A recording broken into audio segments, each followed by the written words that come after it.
آج جو مجھے موضوع دیا گیا ہے اس کے لیے میں نے سورہ اعراف کی آیت نمبر 157 کا آخری ٹکڑا جو ہے وہ آپ کو سنایا ہے۔ اس کا ایک پس منظر ہے وہ جان لیجیے۔ آپ کو معلوم ہے کہ جب حضرت موسیٰ بنی اسرائیل کو لے کر مصر سے نکلے ہیں، اس کے بعد مرحلہ آیا کہ اللہ تعالیٰ نے حضرت موسیٰ کو کوہ طور پر طلب فرمایا تورات عطا کرنے کے لیے۔ ان کی غیر حاضری میں ایک فتنہ کھڑا ہوا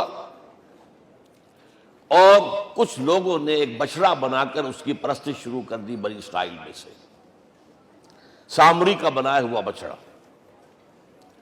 جب حضرت موسیٰ واپس آئے انہوں نے یہ دیکھا تو بہت غضبناک ہوئے، اور پھر اللہ تعالیٰ کے حکم سے فیصلہ ہوا کہ 12 قبیلوں میں سے جن لوگوں نے بھی یہ شرک کیا ہے ان کو انہی قبیلوں کے لوگ خود قتل کریں۔ کئی ہزار اسرائیلی قتل ہوئے۔ یہ بہت بڑا یوں سمجھیے کہ پرج ہوا ہے اس قوم کے اندر۔ اس کے بعد پھر مزید اللہ تعالیٰ کی خدمت میں استغفار کے لیے حضرت موسیٰ علیہ السلام اپنے 70 بڑے بڑے سردار جو تھے 12 قبیلوں کے ان کو لے کر حاضر ہوئے۔ وہاں انہوں نے استغفار کیا اور ایک دعا کی، پروردگار وَاكْتُبْ لَنَا حَسَنَةً فِي الدُّنْيَا وَالْآخِرَةِ، ہمارے لیے نیکی کا اندراج کر دے، دنیا میں بھی آخرت میں بھی۔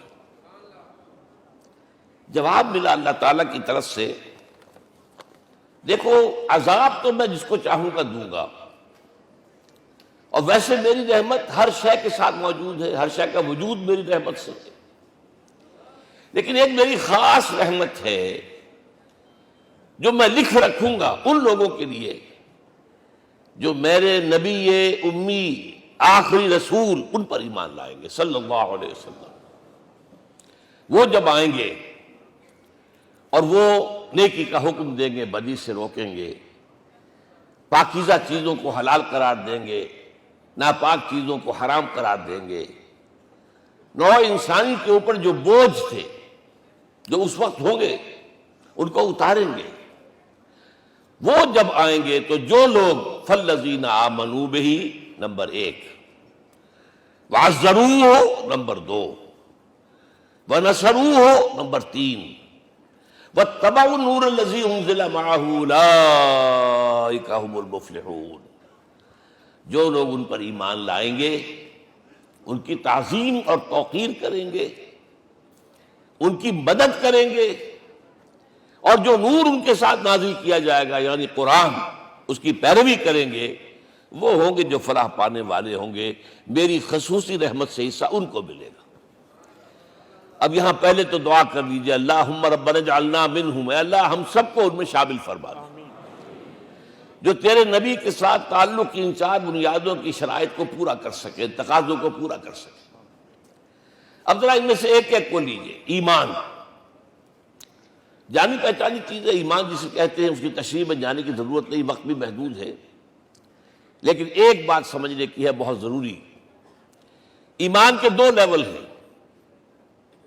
ایک قانونی ایمان ہے جس کی بنا پر ہم ایک دوسرے کو مسلمان سمجھتے ہیں، اس کا تعلق اقرار باللسان کے ساتھ ہے، زبان سے کہنا اشہد ان لا الہ الا اللہ وحدہ لا شریک لہ واشہد ان سیدنا و مولانا محمدا عبدہ ورسولہ۔ کوئی ہندو تھا، سکھ تھا، پارسی تھا، عیسائی تھا، یہ کلمہ کہے اور اسلام میں آ گیا۔ لیکن یہ زبانی کلامی ایمان جو ہے یہ انسان کی سیرت و کردار پر اثر انداز نہیں ہو سکتا۔ یہی وجہ ہے آج ہم دیکھ رہے ہیں مسلمان ہی جھوٹ بھی بول رہا ہے، مسلمان ہی بے ایمانی بھی کر رہا ہے، مسلمان ہی خیانت بھی کر رہا ہے، مسلمانوں کے لیڈر بلینز کی خیانت کر رہے ہیں۔ یہ کون ہے؟ سب مسلمان ہیں۔ وہ اس کی وجہ کیا ہے کہ ہم صرف قانونی مسلمان ہیں اور ہمارا ایمان قانونی ایمان ہے۔ اس کے لیے اسلام کا لفظ قرآن میں آیا ہے سورہ حجرات میں، قالت الاعراب آمنا قل لم تؤمنوا ولکن قولوا اسلمنا۔ اے نبی یہ بدو کہہ رہے ہیں ہم ایمان لے آئے، ان سے فرما دیجئے تم ہرگز ایمان نہیں لائے ہو، یوں کہو کہ ہم مسلمان ہو گئے ہیں۔ ولما يدخل الايمان في قلوبكم، ابھی تک ایمان تمہارے دلوں میں داخل نہیں ہوا۔ بہرحال اللہ کا شکر ہے اس نے ہمیں مسلمانوں میں پیدا کر دیا، ورنہ ہم میں سے کتنے ہوتے اگر کہیں اور پیدا ہو گئے ہوتے تو نعمت اسلام سے بھی ہم بہرہ ور ہو سکتے، کیا کہہ سکتے۔ اصل ایمان ہے جب وہ دل میں داخل ہو جائے، یقین بن جائے۔ اسی لیے بچپن میں یاد کیا ہوگا ایمان مجمل، آمنت باللہ کما ہوا باسمائہ و صفاتہ وقبلت جمیع احکامہ اقرار باللسان و تصدیق بالقلب۔ جب تصدیق بالقلب ہوگی تو اب اس کے تقاضے جو ہیں عملی پیدا ہوں گے۔ ان تقاضوں میں سے ایک میں 2 حدیثوں کے حوالے سے آپ کے سامنے رکھ رہا ہوں۔ پہلی حدیث حضرت عبداللہ بن عمرو بن العاص رضی اللہ تعالی عنہما سے مروی ہے، لا یؤمن احدکم حتی یکون ہواہ تبعا لما جئت بہ۔ دیکھو تم میں سے کوئی شخص مومن نہیں ہو سکتا جب تک کہ اس کی خواہش نفس تابع نہ ہو جائے اس شریعت کے، اس قانون کے، اس ہدایت کے جو میں لے کر آیا ہوں۔ اگر عملاً تابع نہیں ہوئے تو حقیقتاً مومن نہیں ہو۔ دل میں جھانکو، Do I really believe that Muhammad is the Prophet of Allah? Do I really believe that Quran is the word of God? کبھی جھانکیے گا اندر، جواب ملے گا صحیح آپ کو۔ کیا کنوکشن ہے؟ کنوکشن ہو اور پھر حضور کی پیروی نہ ہو، حضور کے احکام کی پابندی نہ ہو، اللہ کے قوانین کی پابندی نہ ہو، کیسے ممکن ہے؟ حضور تو فرماتے ہیں صلی اللہ علیہ وسلم، ایک ایسی بد اخلاقی اور کج خلقی پر صرف اسے کوئی گناہ کبیرہ بھی نہیں کہیں گے۔ فرمایا ایک مرتبہ واللہ لا یؤمن، واللہ لا یؤمن، واللہ لا یؤمن، خدا کی قسم فلاں شخص مومن نہیں ہے، خدا کی قسم فلاں شخص مومن نہیں ہے، خدا کی قسم فلاں شخص مومن نہیں۔ صحابہ کانپ گئے، کون بدبخت ہے جس کے بارے میں فرمایا جا رہا؟ پوچھا گیا من یا رسول اللہ؟ جواب سنیے اور اپنے غریبانوں میں جھانکیے۔ وہ شخص الذی لا یامن جارہ بوائقہ، وہ شخص جس کی شرارتوں کی وجہ سے اس کا پڑوسی چین میں نہیں ہے، امن میں نہیں ہے، وہ مومن نہیں ہے، خدا کی قسم نہیں ہے، خدا کی قسم نہیں ہے۔ کیسے علیحدہ کر لیں گے اس ایمان کو اعمال سے اور ایمان کو اخلاق سے؟ آگے چلیے، وہ جو حدیث حضرت ابو ہریرہ سے، اور یہ متفق علیہ ہے، صرف بخاری کی نہیں ہے، بخاری جمع مسلم۔ لا یؤمن احدکم حتی اکون احب الیہ من والدہ وولدہ والناس اجمعین۔ تم میں سے کوئی شخص مومن نہیں ہو سکتا جب تک کہ میں اسے محبوب تر نہ ہو جاؤں، اپنے باپ سے بھی، اپنے بیٹے سے بھی، اور تمام انسانوں سے۔ جھانک لیجئے دل میں، صورتحال یہ ہے یا نہیں ہے؟ کیوں محبوب ہو جائیں؟ اس لیے کہ آپ کے ذریعے ہدایت ملی ہے، آپ کے ذریعے ہم اللہ سے جڑے ہیں، اور آپ کو معلوم ہے دنیا میں کوئی شے ہدایت نہیں، نعمت نہیں ہے جب تک کہ نعمت ہدایت نہ ہو۔ اگر صحت اچھی ہے، ہدایت نہیں ہے تو بدماشیاں کریں گے، کیا کریں گے؟ آپ کو معلوم ہے صحت اچھی جو ہے کس جا کے کھپے گی اگر ہدایت نہیں ہے۔ اگر دولت ہے، ہدایت نہیں، کیا کریں؟ گلچھرے اڑائیں گے، عیاشیاں کریں گے، لوگوں پر اپنی دولت کا روب گانٹیں گے۔ اولاد ہے، ہدایت نہیں ہے، یہ اولاد سہان روح بھی بن جائے گی کہیں آپ کے لیے۔ کوئی شے نعمت نہیں ہے جب تک کہ نعمت ہدایت نہ ہو، اور ہدایت ہمیں ملی محمد الرسول اللہ صلی اللہ علیہ وسلم کے ذریعے۔ تو آپ سے بڑھ کر محبوب کون ہوگا؟ اس کے ضمن میں ایک بڑا پیارا واقعہ آتا ہے۔ حضرت عمر سے پوچھتے ہیں حضور ایک مرتبہ، عمر تمہیں مجھ سے کتنی محبت ہے؟ اندازہ کیجئے کہ اس قدر اپنائیت کسی سے ہوتی ہے تب یہ سوال ہوتا ہے، عمر تمہیں مجھ سے کتنی محبت ہے؟ عرض کیا حضور مجھے آپ دنیا کے ہر انسان سے زیادہ محبوب ہیں۔ فرمایا اور اپنی جان سے؟ ذرا سا توقف کیا، دل میں جھانکا، ہاں حضور اب میں یہ بھی کہتا ہوں کہ میری جان سے بھی زیادہ عزیز ہے مجھے۔ آپ نے فرمایا الان عمر اب پہنچے ہو جو مقام ہے، اب درکار ہے، جو مطلوب ہے۔ تو محبت اس درجے کی، اطاعت اس درجے کی اگر نہیں ہے تو ایمان نہیں ہے۔ ہاں قانونی ایمان ہے، اب مسلمان ہے، اللہ کا شکر ہے، بہت بڑا فضل ہے۔ اب اگلے بات پر آئیے، الضروح، ان کی توقیر، ان کی تعظیم کرے۔ یہ تعظیم کس درجے میں؟ اب وقت بہت کم ہے، میں صرف آپ کو سورہ حجرات سے مثال دے رہا ہوں. فرمایا گیا یا ایھا الذین آمنوا لا ترفعوا اصواتکم فوق صوت النبی ولا تجهروا له بالقول كجهر بعضكم لبعض ان تحبط اعمالكم وانتم لا تشعرون. اے ایمان والو، کبھی اپنی آواز کو حضور کی آواز سے بلند تر نہ کر دینا. کبھی جس طرح بلند آواز سے ایک دوسرے سے بات کرتے ہو ایسے نہ کر بیٹھنا، مبادا تمہارے سارے اعمال حبط ہو جائیں اور تمہیں پتہ بھی نہ چلے. تم تو کہو گے میں نے کوئی گناہ کبیرہ تو نہیں کیا، میں نے کوئی ڈاکہ نہیں ڈالا، چوری نہیں کی، کوئی زنا نہیں کیا، کوئی شراب نہیں پی، لیکن یہ سوء ادب لا ترفعوا اصواتکم فوق صوت النبی ولا تجهروا له بالقول كجهر بعضكم لبعض ان تحبط اعمالكم وانتم لا تشعرون. یہاں ایک میں عملی بات بھی آپ کے سامنے رکھ دوں. صحابہ کے بارے میں تو بات سمجھ میں آ گئی کہ اپنی آوازیں پست رکھیں. ہم کیسے کریں؟ ہمارا ایک طرز عمل ہونا چاہیے. اگر کسی گفتگو میں کوئی شخص کہ حضور نے یہ فرمایا ہے، کبھی یہ نہ کہے میں نہیں مانتا. ہاں توقف کر لیں، بھائی میں تحقیق کروں گا کہ واقعی یہ حدیث صحیح ہے یا نہیں ہے. ٹھیک، ضروری نہیں کہ جو کہہ دے مان لیں آپ. محدثین نے کتنی محنتیں کر کر کے چھانٹی کی ہے، لہذا یہ. لیکن فوراً اگر آپ لگا نہیں میں نہیں مانتا، یہ عقل کے خلاف ہے، یہ فلاں ہے، یہ وہ ہے، یہ ہے کہ جو آپ سوء ادب کے مرتکب ہو رہے ہیں نبی اکرم صلی اللہ علیہ وسلم کی بارگاہ میں. ہاں توقف کریں، غور کریں، تحقیق کریں، معلوم ہو کہ یہ حدیث پختہ نہیں ہے، مستند نہیں ہے، پھر دوسری بات ہے. اور یہ جان لیجئے ہمارا جو معاشرہ ہے اس کا ایک قانونی جو ہے احاطہ ہے. یہ بھی سورہ حجرات کی پہلی آیت ہے، یا ایھا الذین آمنوا لا تقدموا بین یدی اللہ ورسولہ. اللہ اور اس کے رسول کے احکام کا دائرہ ہے، اس کے اندر اندر رہو، باہر نہیں نکل سکتے. لیکن اس دائرے کے اندر ایک مرکزی شخصیت جس کی دل آویزی، جس کا حسن سلوک، جس کا حسن کردار، جس کا حسن اخلاق مرکز بن جائے، تمام لوگوں کی جذباتی محبت کا مرکز بن جائے، اگر یہ نہیں ہوگا تو معاشرہ مضبوط نہیں ہوگا. محض قانون اور دستور پر معاشرہ مضبوط نہیں ہوتا.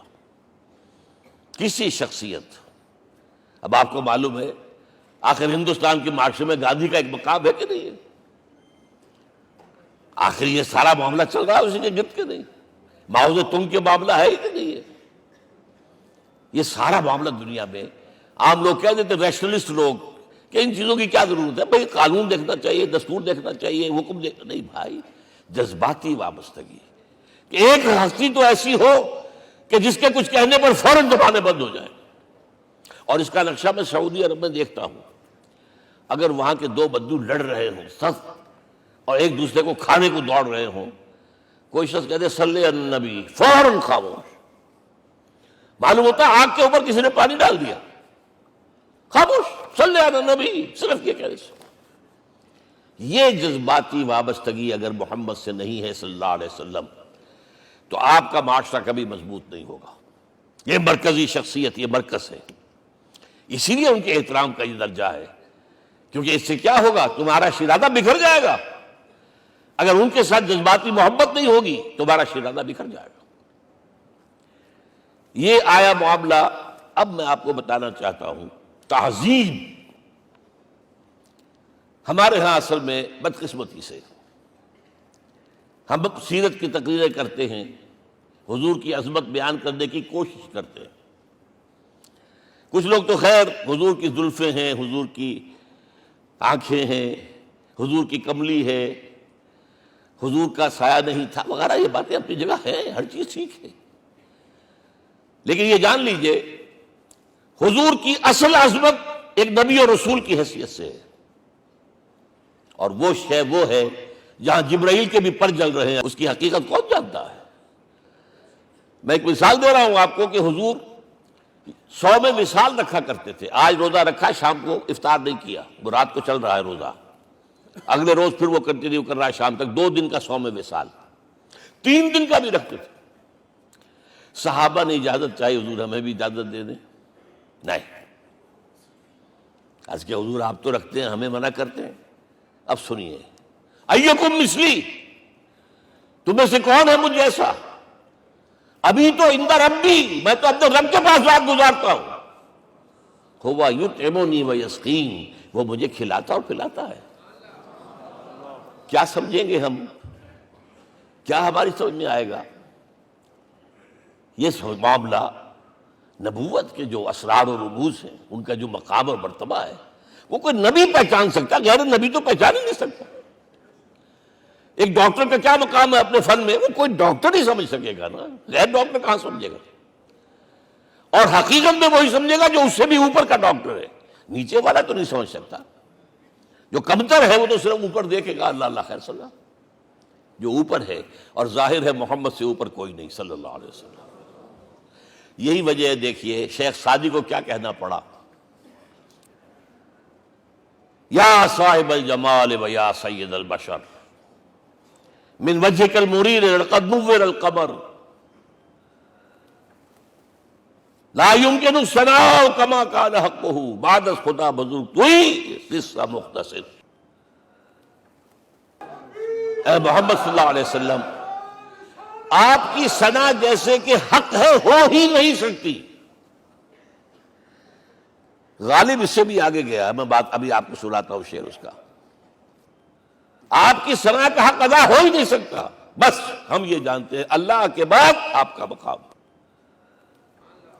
غالب جو آگے گیا ہے کہتا ہے، غالب ثنائے خواجہ بیزداں گزاشتیم کہاں ذات پاک مرتبہ دان محمد است۔ اے غالب، ہم نے تو حضور کی ثنا تو اللہ کے حوالے کر دی ہے، اس لیے کہ وہی ذات پاک جانتا ہے مرتبہ محمد کا کیا ہے صلی اللہ علیہ وسلم۔ ہم بیان کرنے کی کوشش کریں گے تو توہین کر بیٹھیں گے۔ ایک لطیفہ ہے، ایک بیچارہ کوئی دیہاتی کہیں پھنسا ہوا تھا کسی جگہ، تھکا ہوا چل رہا تھا، ڈپٹی کمشنر صاحب جا رہے تھے، کار میں بٹھا لیا۔ اب اس نے کہا، پتر تینوں اللہ پٹواری کرے۔ اب اس غریب کے جو ہے اس کے ذہن میں تو پٹواری سے اوپر تو کچھ ہے ہی نہیں، اس کے قلم سے جو ہے ادھر کا انتقال ادھر ہو گیا، ادھر کی ادھر چلی گئی۔ تو ڈی سی کو وہ تعریف کر رہا ہے اپنے سمجھ کے مطابق، پٹواری کرے۔ تو ہم کہیں پٹواری والا معاملہ نہ کریں۔ ہاں، ایک پہلو ایسا ہے جس کے حوالے سے حضور کی عظمت ہماری سمجھ میں آئے گی۔ حضور ایک انسان کی حیثیت سے کیا تھے، ایک باپ کی حیثیت سے آپ کا کیا طرز عمل تھا۔ ذرا یاد کیجئے، جگر گوشہ رسول حضرت فاطمہ بطول رضی اللہ تعالیٰ عنہ، وہ حاضر ہوتی ہے، ابا جان دیکھیے چکی پیس پیس کر یہ گھٹے پڑ گئے میرے ہاتھ میں، یہ کنویں سے پانی لاتی ہوں، مشکیزیں کہ یہاں پر بندیاں پڑ گئی۔ حضور اب تو عام لوگوں پر بھی آسانیاں ہیں، لوگوں کے ہاں غلام آ گئے ہیں، کنیزیں آ گئی ہیں، مال و دولت آ گئی ہے، مجھے بھی کوئی غلام کنیز عطا ہو جائے۔ اور آپ کو معلوم ہے یہ لخت جگر، نور چشم، محمد کی سب سے پیاری بیٹی صلی اللہ علیہ وسلم، کوئی شک نہیں اس میں، فاطمہ، کیا بیتی ہوگی حضور کے قلب پر۔ لیکن فرمایا، کیا بیٹی، یہ دنیا کی چیزیں ہمارے لیے نہیں ہیں، میں تمہیں اس سے بہتر شے دیتا ہوں۔ تسبیح فاطمہ ہر نماز کے بعد 33 مرتبہ سبحان اللہ، 33 مرتبہ الحمدللہ، 33 مرتبہ اللہ اکبر کہہ لیا کرو۔ لیکن سوچ لیجئے دل پر کیا گزری ہوگی صلی اللہ علیہ وسلم۔ حضرت عائشہ سے پوچھئے، حضرت خدیجہ سے پوچھئے، حضور کیسے شوہر تھے، آپ سے زیادہ خواتین کے حق میں نرم، گھر کے کام کا جھاڑو دے رہے ہیں، کپڑے جو ہیں بوسیدہ انہیں سی رہے، گھر میں بیٹھے ہوئے، یہ کام کرتے تھے۔ بہرحال ایک بات میں آپ سے عرض کروں، آپ انسان کی جس حیثیت کا بھی ذہن میں تصور کریں گے وہ ساری حیثیتیں محمد میں موجود ہیں صلی اللہ علیہ وسلم۔ محمد حاکم کی حیثیت سے بھی ہیں، محمد سب سالار کی حیثیت سے بھی ہیں، محمد قاضی القضات بھی ہیں، محمد ہیڈ آف دی اسٹیٹ بھی ہیں، محمد بیویوں والے بھی ہیں، اولاد والے بھی ہیں، محمد 5 وقتہ امام بھی ہیں، جمعے کے خطیب بھی ہیں، مدرس قرآن بھی ہیں، مربی بھی ہیں، مزکی بھی ہیں، اور ہر میدان میں بلند ترین مقام۔ کوئی ایسی جامع شخصیت ملے گی؟ ہمارے ہاں تو حال یہ ہے کہ جو خطیب صاحب ہوتے ہیں وہ 5 وقتہ نماز کیسے پڑھا سکتے ہیں؟ ان کا تو اونچا مقام ہے۔ 5 وقتہ نماز کے لیے تو علیحدہ چاہیے امام آپ کو، اور وہاں بھی ایک امام سینئر ہوگا، وہ عشاء مغرب اور فجر پڑھائے گا، ایک جونیئر ہوگا بیچارہ، وہ جو خاموش نماز ہے وہ پڑھائے گا۔ 5 وقتہ نماز پڑھا رہے ہیں محمد صلی اللہ علیہ وسلم، اور خطیب بھی وہی ہے، مربی بھی وہی ہے، مزکی بھی وہی ہے۔ ہمارے ہاں جو لوگ تزکیہ نفس کے میدان میں ہیں وہ پھر جماعت کبھی نہیں کراتے، کبھی نہیں دیکھا ہوگا آپ نے کسی صاحب کو کراتے ہوئے۔ یہ جامعیت جو ہے، جامعیت کبریٰ۔ میں صرف ایک بات کہا کرتا ہوں، ایک اعتبار سے حضور کا اسوہ نامکمل ہے۔ آپ مجھے سوء ادب کا مرتکب نہ قرار دے دیں، اسوہ کیا ہے؟ عورت کے لیے اس کی اپنی نسوانی زندگی کے لیے اسوہ آپ میں نہیں ہے۔ آخر نصف انسانیت ہے، اسے بھی اسوہ چاہیے۔ یہ ہے جس کی وجہ سے حضور نے شادیاں کی ہیں زیادہ۔ خواتین کے لیے اسوہ حضور کے ازواج مطہرات ہیں، اور ان میں سب سے بڑھ کر جو بالکل یوں سمجھیے کہ آغاز کے اندر نوجوانی میں آ گئی ہیں حضور کی خدمت میں، نہایت ذہین و فطین، انہوں نے پھر عورت کی زندگی کے لیے حضور کا جو طرز عمل تھا وہ انہوں نے بیان کیا نا۔ اس لیے سورہ احزاب کے اندر اس کا تذکرہ ہے، جہاں یہ آتا ہے لقد کان لکم فی رسول اللہ اسوۃ حسنہ، وہیں پر یا نساء النبی لستن کاحد من النساء، اے نبی کی بیویوں تم عام عورتوں کے مانند نہیں ہو، تمہیں تو اسوہ بننا ہے امت کے لیے۔ اب اس سے اگلا قدم میں بڑھا رہا ہوں آگے، اور اس کے ساتھ جڑ جائے گی تیسری بات۔ تیسری بات کیا ہے؟ وَنَصَرُوهُ، اس کی مدد کریں صلی اللہ علیہ وسلم۔ پہلی بات تو یہ نوٹ کیجئے، حضور انتہائی غیور انسان تھے، انتہائی غیور۔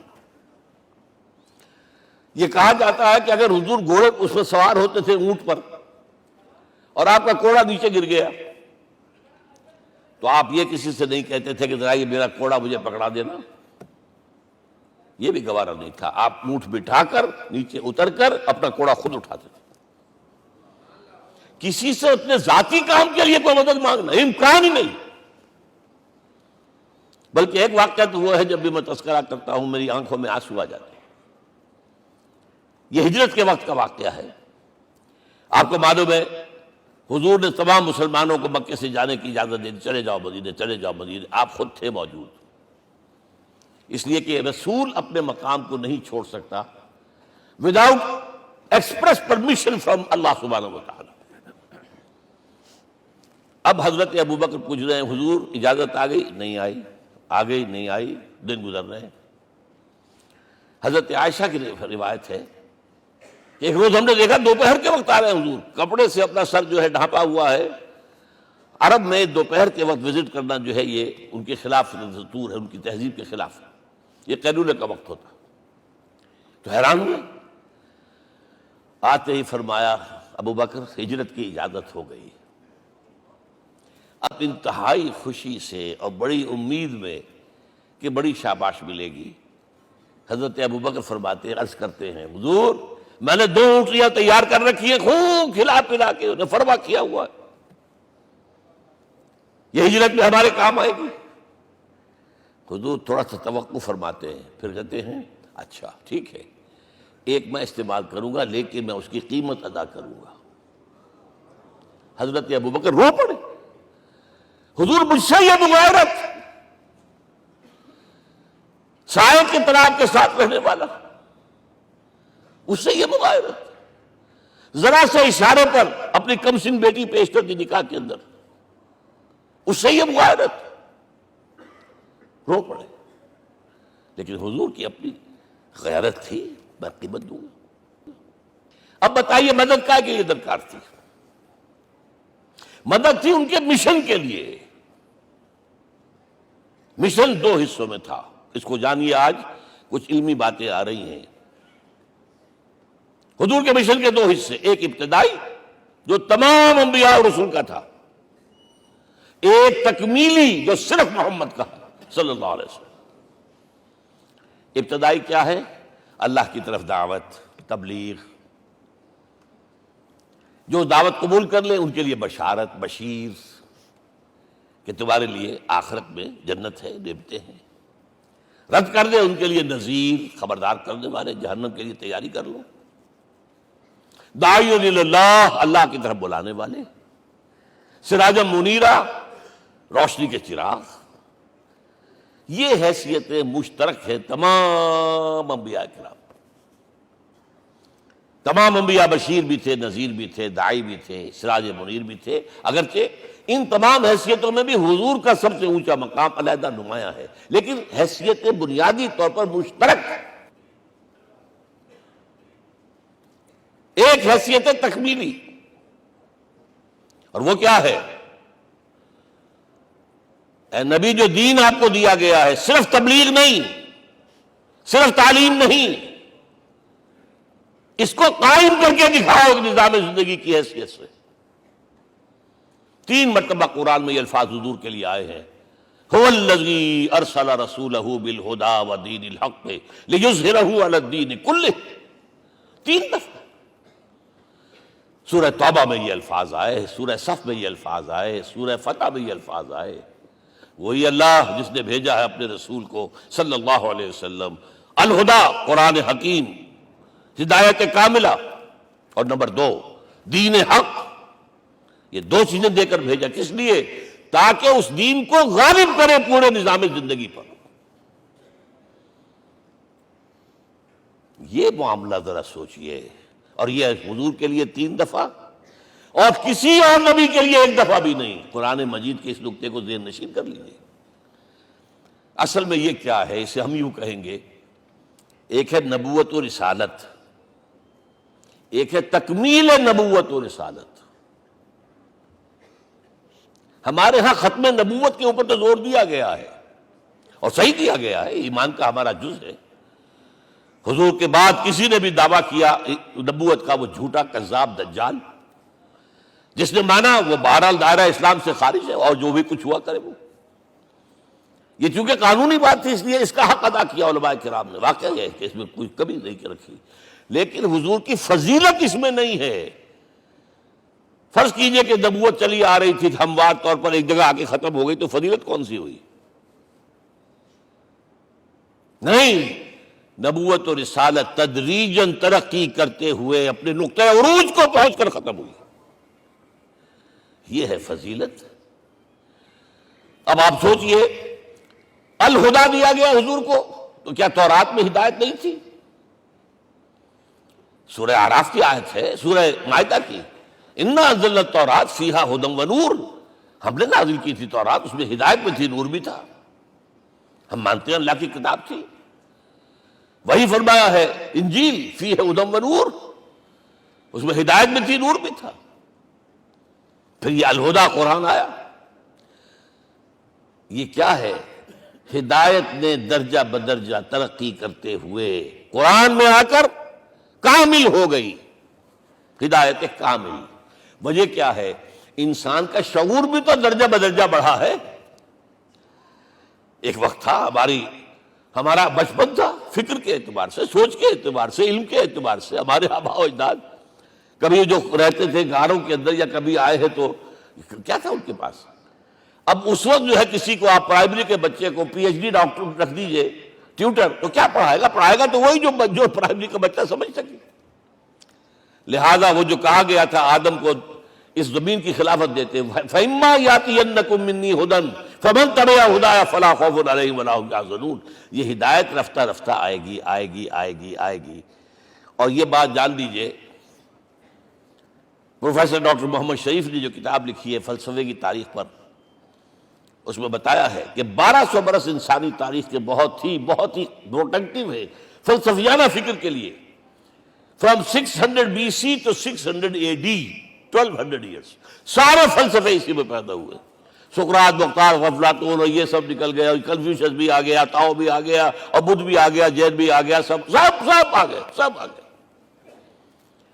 گویا کہ انسان جب کچھ سوچ سکتا تھا، جتنا سوچ سکتا تھا سوچ چکا، اور یہ بھی سنا دوں، حضرت عیسیٰ نے کہا تھا اپنے حواریوں سے، ڈپارٹنگ جو میسج تھا، مجھے ابھی تم سے اور بھی بہت باتیں کرنی تھی لیکن تم ان کا تحمل نہیں کر سکو گے، جب وہ فارقلیت آئے گا صلی اللہ علیہ وسلم تو تمہیں سب کچھ بتائے گا۔ لہذا جب انسان بلوغت کو پہنچا ہے فلسفیانہ فکر کے اعتبار سے، تب، اور یہ بھی نوٹ کر لیجئے، بہت اہم بات کہہ رہا ہوں، چند مہینے غار حرا کی تنہائیوں میں اللہ تعالیٰ نے حضور کو وہ سارا ذہنی سفر طے کرایا ہے۔ کیا کرتے تھے حضور جا کر غار حرا میں؟ کبھی سوچا آپ نے؟ اگر آپ یہودیوں میں پیدا ہوئے ہوتے تو یہودی طرز پر آپ عبادت کرتے، اگر کہیں عیسائیوں میں پیدا ہوتے تو عیسائیوں کی طرف پر آپ تو نہیں تھے، آپ تو پیدا وہ مشرکین میں شرک کرنے کا امکان ہی نہیں آپ کے لیے، تو کیا کرتے تھے؟ حدیث کے الفاظ یہ یتحنث فی، وہاں جا کر عبادت کرتے تھے۔ اب شارحین حدیث نے بہت عمدہ لکھا ہے، کان صفت تعبدہ فی غار حرا التفکر والاعتبار، غار حرا میں آپ کی عبادت فکر، غور و فکر، تفکر و اعتبار، جس کی میں تعبیر یہ کر رہا ہوں، جس کو کہا کبھی اکبر الہ آبادی نے، خدا کے کام دیکھو بعد کیا ہے اور کیا پہلے، نظر آتا ہے مجھ کو بدر سے غار حرا پہلے۔ تم غار حرا کو نہیں جانتے، مصطفیٰ اندر حرا خلوت گزید، قوم آئین و حکومت آفرید۔ The most productive part of the period life of Muhammad is that which he passed in غار حرا۔ فکر کی ساری جو ہیں بلندیاں طے کی، تب آیا ہے اقرا بسم ربک، اب اللہ کا الہدیٰ شروع ہوا ہے۔ اچھا، اسی طرح نمبر 2، دین حق مکمل ہوا ہے، ورنہ جب ہم کبھی غاروں میں رہتے تھے کسی میونسپلٹی کا بھی سوال نہیں، نظام کسے کہیں گے؟ پھر یہ ہے کہ قبائلی نظام آیا، چلیے ایک شیخ ہے اس کا کہنا ماننا ہے سب کو، کچھ نظام تو بن گیا نا، اور نظام جہاں آئے گا جکڑ بندی ہو جائے گی۔ اب تم فلاں قبیلے کے شخص ہو، اس کا قبیلے کا سردار یہ، تمہیں حکم ماننا پڑے گا، اس قبیلے کی روایت یہ ہے، تمہیں پیروی کرنی پڑے گی، you have to do it whether you like it or not۔ پھر آپ کی سٹی اسٹیٹس وجود میں آئی، پھر امپائرز وجود میں آ گئے، 400-500 برس سے رومن امپائر، 400-500 برس سے ایرانین امپائر عرب کے اوپر ایسے تھی جیسے افغان کے سر کے اوپر بہت بڑا جو ہے پگڑ رکھا ہوتا ہے، کتنا بڑا ہوتا ہے۔ وہ کسی نے شعر کہا بھی تھا، مجھے تو اب یاد نہیں، کہ سر پہ باندھے ہوئے پورا افغانستان، میرا خیال شاید ضمیر جعفری۔ تو کیا تھا یہ جزیرہ نما عرب، یہ جزیرہ کہلاتا ہے، الجزیرہ، الجزیرہ، اس لیے کہ نیچے آپ کو معلوم ہے بحیرہ عرب، ادھر جو ہے خلیج آ رہی ہے آخر تک، ادھر سے بحیرہ قلزم جا رہا ہے، اور پھر خلیج عقبہ آ گئی ہے، تو یہ سارا جو ہے جزیرہ نما ہے، اس سے پیننسولا۔ لیکن عرب کے اوپر 2 اور ہیں، عراق عرب، شام عرب۔ عراق عرب پر قبضہ ایران کا، شام عرب پر رومیوں کا۔ اور جب یہ سلطنتیں بن گئیں تو گویا کہ انسان شکنجے میں آ گیا، ظلم، محنت کرے کسان، عیش کرے جاگیردار، اور بادشاہ محل بنائے، لگان وہاں سے آ رہا ہے، از جفائے دے خدایاں کشتے دہقانہ خراب، کرگے پر بیٹھا ہوا کوئی کھدر بن رہا ہے، ٹیکس دو۔ بادشاہ محل بھی بنائے گا، یاشیاں بھی کرے گا، سارا نسوانی حسن جو ہے کوہ قاف کا لے آئے گا اپنے ہاں، اور پھر فوج بھی رکھے گا، ذرا تم نے گردن اٹھائی تو تمہاری سرکوبی کرنے کے لیے فوج تیار ہے۔ یہ جب جکڑ بند آئی ہے انسان پر، تب محمد کو بھیجا گیا ہے، لیبریٹر، اسے آزاد کرانے والا، دین حق دیا گیا۔ یہ دین حق قرآن مجید میں اسی لیے کہا گیا، یہ میں کہہ رہا ہوں تکمیل رسالت النبوت، الیوم اکملت لکم دینکم واتممت علیکم نعمتی ورضیت لکم الاسلام دینا۔ آج میں نے تمہارے لیے تمہارے دین کو کامل کر دیا ہے، یہ مکمل نظام زندگی ہم نے دیا ہے، پہلے تھا ہی نہیں۔ لہذا کسی اور نبی سے یہ نہیں کہا گیا کہ اس کو غالب کرو، میں نے آپ کو بتا دیا کہیں نہیں ہے، نہ نوح، نہ ہود، نہ صالح، نہ ابراہیم، نہ موسیٰ، نہ عیسیٰ، کوئی بھی نہیں۔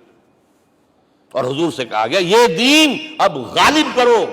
اگر صرف تم کتاب میں لکھ کر دے جاؤ اور اس کے مثال پیش نہ کر سکو، دنیا کہے گی بہت اچھی شاعری ہے، آج بھی آپ کو معلوم ہے دی ریپبلک کتاب زندہ ہے، لیکن آج تک ایک دن کے لیے بھی وہ نظام کہیں قائم ہوا ہے؟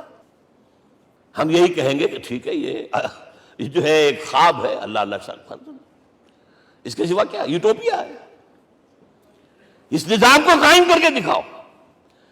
اب آپ اس کو اینالائز کر لیجئے، اچھی طرح سمجھ لیجئے۔ It was the revolutionary role which was assigned to محمد صلی اللہ علیہ وسلم۔ نظام کو بدلنا، اسی کا نام تو انقلاب ہے۔ انقلاب کسے کہتے ہیں؟ دنیا میں دو نظام ایک جگہ نہیں ہو سکتے، مذہب 100 بھی ہو سکتے ایک جگہ۔ مذہب لمیٹڈ ہے، آپ کی ذاتی زندگی، آپ کے کچھ عقائد ہیں، کچھ عبادات ہیں، کچھ رسومات ہیں، کچھ سوشل رائٹس ہیں، یہ ہے بس۔ تو یہ تو 100 بھی دے کین کو ایگزسٹ۔ امریکہ میں کتنے ہیں؟ مسلمان گئے مسجدیں بنا لی ہیں، ہندو گئے مندر بنا لیے ہیں، سکھ گئے ہیں ان کے گردوارے بنے ہوئے ہیں، سلوتے یعنی یہودیوں کے عیسائیوں کے تو بے شمار ہے ہی ہیں، لیکن ہے ہمہ مذہب۔ لیکن دین تو دو نہیں ہو سکتے، یا ڈیموکریسی ہوگی یا بادشاہت ہوگی، ایک تو دو تو نہیں ہو سکتے، یا کیپٹلزم ہوگا یا سوشلزم ہوگا، دو تو نہیں ہو سکتے، یا تھیوکریسی ہوگی یا ڈیموکریسی ہوگی، دو نہیں ہو سکتے۔ اور یہ بھی آپ کو معلوم ہے دنیا میں کہیں ویکیوم نہیں ہے نظام کے اعتبار سے، کبھی نہیں رہا ہے، ہر ایک نظام موجود ہے۔ آپ کوئی دوسرا نظام لانا چاہتے ہیں، پہلے اس کو جڑ سے اکھیڑنا پڑے گا۔ گفت رومی ہر بنائے کوہنا کا آباداں کلند، تو نہ دانی اولا تعمیر راں ویرا کلند۔ رومی نے کہا ہے کہ دیکھو، اگر کوئی نئی تعمیر تمہیں کرنی ہو تو تم جانتے نہیں ہو پہلے پرانی تعمیر کو گرانا پڑتا ہے، پہلے آپ نظام جڑ سے کھینچ کر پھینکیں گے باہر، تب نظام لائیں گے نا۔ اور یہ ظاہر بات ہے جو نظام بھی ہے اس کے ساتھ ویسٹڈ انٹرسٹ ہے، اس کے ساتھ پریولیجڈ کلاسز ہیں، دے وانٹ اسٹیٹس کو، وہ کوئی تبدیلی نہیں ماننے کو تیار، کیونکہ اسی نظام کی شاخوں پر تو ان کے گھونسلے بنے ہوئے، وہیں سے تو مفادات ان کے وابستہ ہے۔ لہذا نظام جو ہے بدلنے کے لیے جانیں دینی پڑتی ہیں، خون بہانا پڑتا ہے، جان جوکھوں کا کام کرنا پڑتا ہے، اس کے بغیر نظام نہیں بدلتا۔ اور محمد کا رول صلی اللہ علیہ وسلم، یہ ہے وہ عظمت محمد کی جو انسان نے پہچانی ہے۔ میں 3 گواہیاں آپ کے سامنے پیش کر رہا ہوں، 1 from the east, 2 from the west, 3 کئی ملوے ہے۔ یہی لاہور 1920، یہاں ایک بریڈلا ہال ہوتا تھا، اس بریڈلا ہال میں ایم این رائے کی ایک تقریر۔ And who was M N Roy? Personal friend of Lenin, member of the communist international. He knew what revolution is, اور اس نے ہسٹوریکل رول آف اسلام تقریر کی لاہور کے اندر 1920 میں، اور اس نے کہا تاریخ انسانی کا عظیم ترین انقلاب وہ تھا جو محمد نے برپا کیا صلی اللہ علیہ وسلم۔ میں تو اس کی ذہانت کی داد دیے بغیر نہیں رہا۔ اس نے کہا بعض مورخین یہ جو فتوحات کی ہیں صحابہ کرام نے، ان کو سمجھ بیٹھتے ہیں جیسے اٹیلا نے فتوحات کی ہیں یا چنگیز خان نے کی ہے یا کسی اور، کہاں وہ کہاں یہ، وہاں صرف تباہی آتی تھی، اور محمد صلی اللہ علیہ وسلم کے پیروکاروں نے جب دنیا فتح کی ہے، نئی تہذیب دی ہے، نیا تمدن دیا ہے، نیا نظام دیا ہے، روشنی دی ہے، علوم کو تازہ کیا ہے، علوم ایجاد کیے ہیں۔ یہ ہے وہ انقلاب جو محمد نے برپا کیا صلی اللہ علیہ وسلم۔ یہ کتاب آج بھی ہندوستان میں چھپتی ہے، بمبئی میں، دی ہسٹوریکل رول آف اسلام۔ اور میں سمجھتا ہوں کہ ہندو ہے، کمیونسٹ ہے، اور گواہی دے رہا ہے۔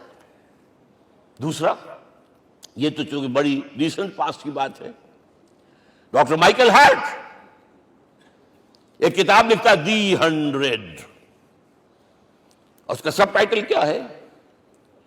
A selection and gradation of the 100 most influential personalities of the human race, human history۔ پوری انسانی نسل میں سے ان لوگوں کو چن لو جنہوں نے اس کی تاریخ کے دھارے کے رخ کو موڑا ہو۔ ادھر جا رہا تھا ادھر کر دیا، ادھر جا رہا تھا ادھر کر دیا۔ جن لوگوں نے بھی تاریخ کا دھارا موڑا، پہلے سلیکٹ کر لو، سلیکشن۔ 100 آدمی کا نام آ گئے، اب گریڈیشن ان میں سب سے زیادہ کس نے کیا؟ اور ٹاپ پر لایا محمد کو صلی اللہ علیہ وسلم. یہ کتاب تو اویلیبل ہے، پڑھیے. اور چونکہ عیسائی ہے اور حضرت عیسیٰ کو نمبر 3 پر لے گیا، غور کیجئے. نمبر 2 پر لایا نیوٹن کو، بابا طبیعت. اور پھر کہتا ہے naturally I owe an explanation. میں عیسائی ہوتے ہوئے I am placing Muhammad at one at top. How? This is because, یہ لفظ یاد کیجئے، this is because he is the only person supremely successful in both the religious and secular fields. ذہانت، وہ زندگی جو آج تقسیم کر دی گئی ہے، یہ مذہبی زندگی ہے، یہ سیکولر ہے، یہ ریاست ہے، قانون ہے، یہ ہے، اور اس کو علیحدہ رکھو بھائی، مذہب کو علیحدہ رکھو. وہ کہتے ہیں کہ یا تو مجھے ملتا ہے کہ وہ آدمی جو ادھر اونچا ہے تو دوسری طرف نیچا ہے، کچھ بھی نہیں. ادھر اونچا ہے تو ادھر کچھ نہیں. روحانیت میں، دین میں، اخلاق میں عیسیٰ سے اوپر کون جائے گا؟ لیکن حکومت میں، ریاست میں کوئی پدہ بھی نہیں رکھا، زیرو. مذہب کتنا بڑا پیدا کر لیا گوتم بدھ نے، لیکن ریاست، حکومت زیرو. اور بڑے سے بڑے جو ہے شہنشاہ اور بڑے سے بڑے کانکرس کوئی چلا آیا ہے. آپ سوچئے جو گریک آ رہا ہے، جو سکندر اعظم کہاں سے چل کر مقدونیہ سے کہاں پہنچ گیا؟ بیاس تک. اٹیلا کہاں سے پہنچ گیا؟ مشرق سے مغرب تک. لیکن مذہب و اخلاق کے اندر زیرو نہیں بلکہ مائنس ویلیو لانی پڑے گی. ایک ہی انسان ہے. آپ کم سے کم give credit to his honesty. ایک ہی انسان، دو ہے ہی نہیں. He is the only person supremely successful in both the religious and the secular fields. اب آئیے تیسری میں گواہی دے رہا ہوں ایک ایسے شخص کی جو ویسے شاتم رسول ہے، گالیاں دی ہیں اس نے، بدترین گالیاں دی ہیں، رقیق حملے کی، جیسے رشدی نے کیے ہیں، ایسے تسلیمہ نسرین نے کیے ہیں، سب اس طرح کے کیے ہیں. وہ ایچ جی ویلز ہے، فکشن سٹوری رائٹر، ہسٹورین بھی ہے. 2 کتابیں ہیں اس کی تاریخ پر، تاریخ انسانی عالم، short history of the world and concise history of the world. جو رقیق حملے کیے ہیں میں اس کا ذکر نہیں، اس لیے کر دیا کہ معلوم ہے وہ دشمن ہے، دوست نہیں ہے. اگر کسی کا دوست ہوگا تو تعریف کرے گا. وہ دشمن ہے، میں اسٹیبلش کرنا چاہتا ہوں، ہی از انیمی. اور عربی زبان کا ایک مقولہ یہ ہے کہ الفضل ما شہدت بہ الاعداء. فضیلت تو وہ ہوتی ہے جس کی ایک گواہی دشمن دے. جب وہ آیا ہے concise history of the world میں، چیپٹر آخری حضور کا، جو حضور کے چیپٹر میں جو آخری بات خطبہ حجۃ الوداع کو کوٹ کیا ہے، لا فضل لعربی علی عجمی ولا لعجمی علی عربی ولا لأحمر علی اسود ولا لأسود علی احمر الا بالتقوی. کسی عرب کو کسی عجمی پر کوئی فضیلت نہیں، کسی عجمی کو کسی عرب پر کوئی فضیلت نہیں، کسی گولے کو کسی کالے پر کوئی فضیلت نہیں، اور کسی کالے کو کسی گورے پر کوئی فضیلت نہیں. ہاں، تقویٰ کے ساتھ فضیلت ہے. اب ذرا میرا ایک لفظ نوٹ کیجئے، کیا لکھتا ہے اس پر؟ Although the sermons of human freedom, fraternity and equality were said before also, and we find a lot of these sermons in Jesus of Nazareth. مسیح ناصری حضرت عیسیٰ علیہ السلام کے ہاں بھی وعظ تو ہمیں بہت ملتے ہیں، but it must be accepted that it was Muhammad صلی اللہ علیہ وسلم who for the first time in history established a society based on these principles. انسانی حریت، اخوت، مساوات، اس کے وعظ کہنے تو بہت آسان ہے، تقریریں کرنی تو بہت آسان ہے، لیکن ان ویلیوز کو باقاعدہ اسٹیبلش کرنا ایک سوسائٹی میں ماننا پڑتا ہے. یہ اسے دینا پڑا ہے کریڈٹ جو بھی ہے. لیکن ایک بات نوٹ کر لیں، مبادہ کہیں آپ میرے بارے میں سوء ظن ہو جائے، تازہ ایڈیشن جو اب اویلیبل ہے اس میں سے یہ نکال دیے گئے ہیں. آج کے جو ان کے ایڈیٹرز ہیں ان کے حلق سے نیچے نہیں اتر رہے. اتنی بڑی حقیقت. آپ پنجاب لائبریری یا پبلک لائبریری سے جا کے پرانا ایڈیشن لیجئے، concise history of the world کے اندر آپ کو یہ الفاظ مل جائیں گے. Although the sermons of human fraternity, freedom and equality were said before also. And we have a lot of these sermons in Jesus of Nazareth. But it must be accepted that it was Muhammad sallallahu alaihi wasallam who for the first time in history established a society based on these principles. اب یہ جو mission میں نے آپ کے سامنے رکھا، ایک بنیادی مشن قرآن کی تبلیغ کرو، تبلیغ کرو، تبلیغ کرو، تبلیغ کرو.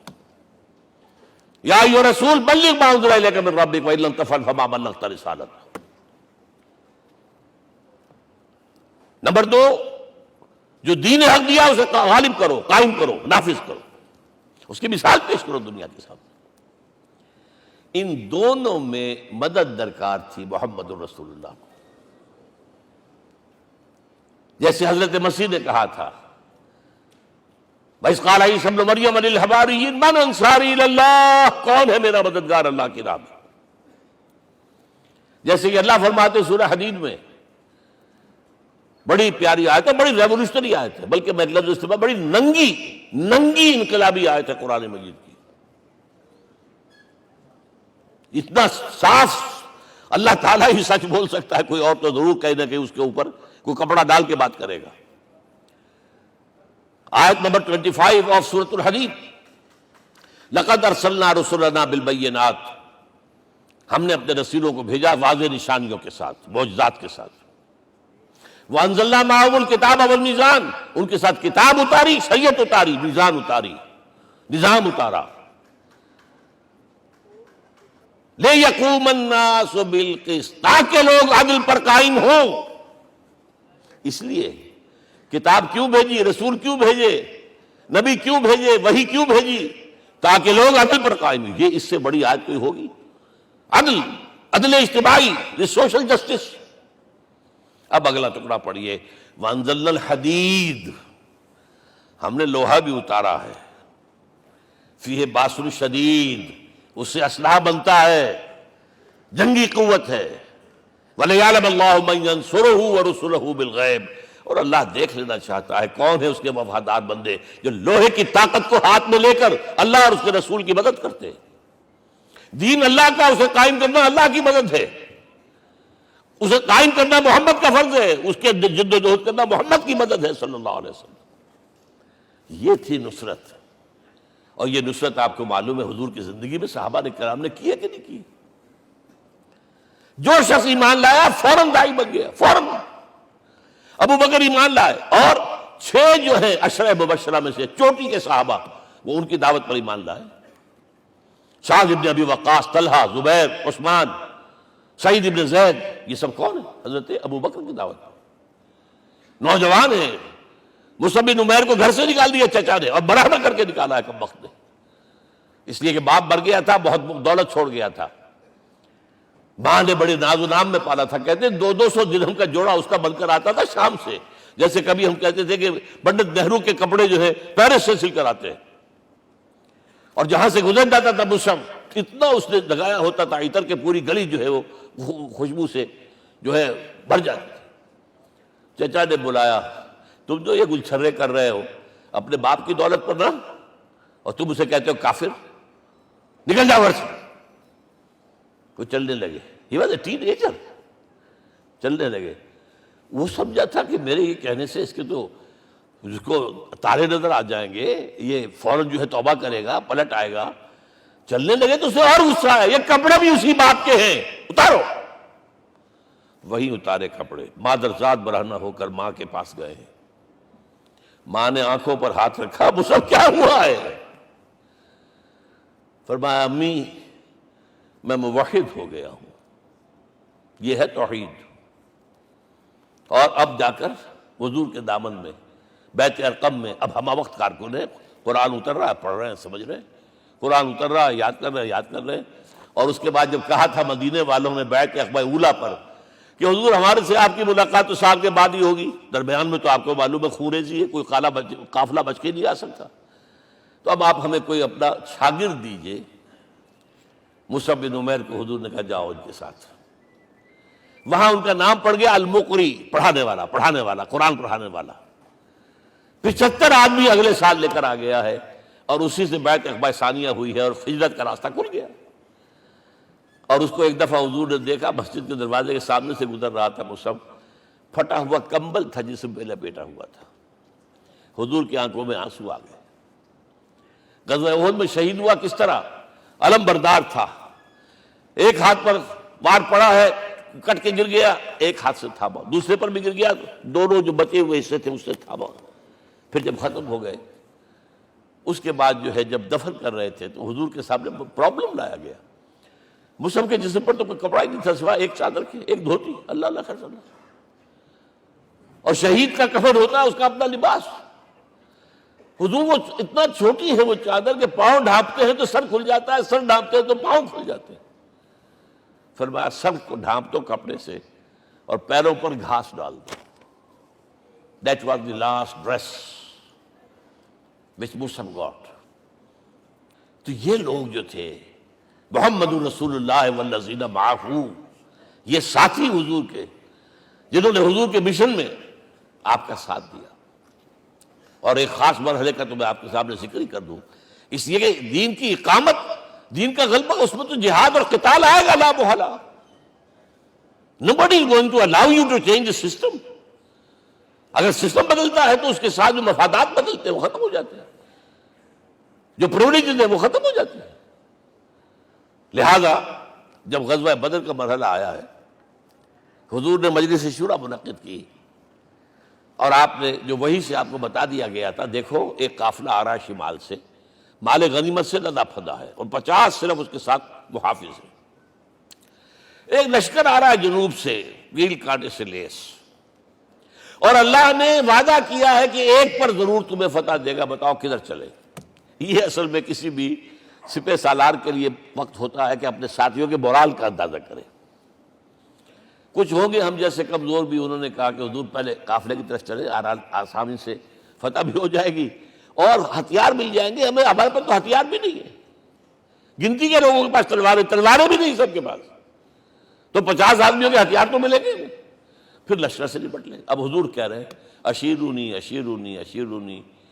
حضرت مقداد بن اسود کھڑے ہوتے، حضور ہمیں موسیٰ کے ساتھی نہ سمجھیے جنہوں نے کہہ دیا فَاذْهَبْ أَنْتَ وَرَبُّكَ فَقَاتِلَا إِنَّا هَاهُنَا قَاعِدُونَ.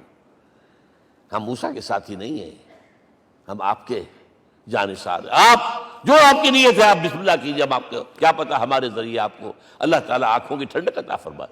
حضور پھر فرمایا مجھے مشورہ دو، مجھے مشورہ دو. تب خیال آیا سعد ابن عبادہ رضی اللہ تعالیٰ عنہ کو، جو رئیس انصار تھے، ہو نہ ہو یہ ہماری طرف روئے سخن ہے، کیونکہ بیعت عقبہ ثانیہ جس کے نتیجے میں ہجرت ہوئی ہے اس میں طے یہ ہوا تھا کہ اگر یہ مکے والے مدینے پر حملہ آور ہوں گے آپ کو ختم کرنے کے لیے، ہم آپ کی حفاظت ایسے ہی کریں گے جیسے اپنے بیوی بچوں کی. اور ابھی مدینے پر حملہ ہوا نہیں ہے، حضور پری ایمپٹ کر رہے ہیں، باہر نکل کر مقابلہ کرنا چاہ رہے ہیں. تو گویا کہ انصار کور نہیں ہوتے اس کے اندر، اس لیے بار بار اشیرونی، مجھے مشورہ دو. اب سعد بن عبادہ کھڑے ہوتے ہیں، کانک تعنینا یا رسول اللہ صلی اللہ علیہ وسلم، اے اللہ کے رسول شاید آپ کا روئے سخن ہماری جانب ہے. فإنا آمنا بک وصدقناک، ہم آپ پر ایمان لا چکے ہیں، ہم نے آپ کی تصدیق کی، اب ہمارے پاس چوائس کون سا ہے؟